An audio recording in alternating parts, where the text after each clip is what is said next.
And those signatures against the U.S. decree will be handed over to U.S. President Barack Obama at the Summit of the Americas in Panama.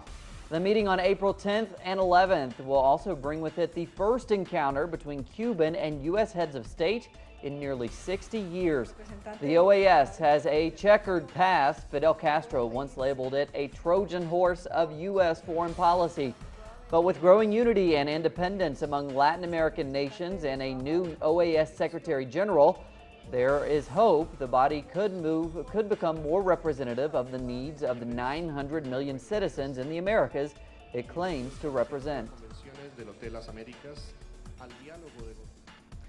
Alongside the official summit, hundreds of labor unions, peasant movements, and other social organizations will be taking their demands to Panama. Many complained they have been excluded from the main event. Across Latin America, social movements are preparing for their participation in Panama. Their central demand: respect for the region's sovereignty. I don't say it's the U.S. as a whole, but there are people in the government there who want to conspire to infiltrate their people here and stamp out democracy, and we won't permit that.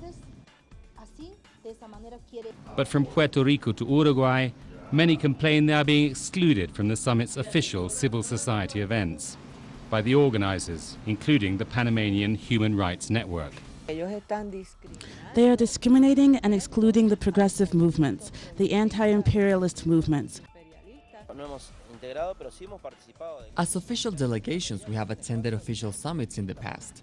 As long as there was real participation and not fake participation set up and paid for as media show to defend certain interests.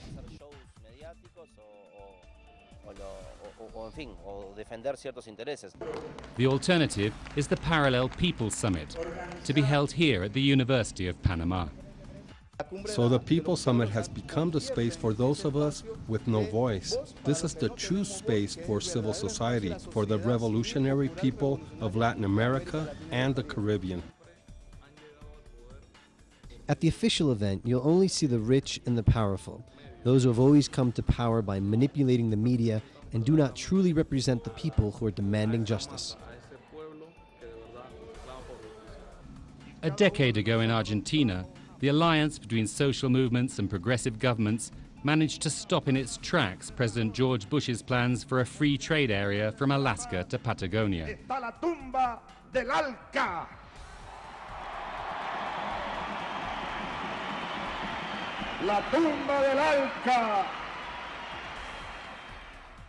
This time, it's the return of Cuba and the threats against Venezuela that will dominate the summit and be the focus of solidarity from the region's social movements.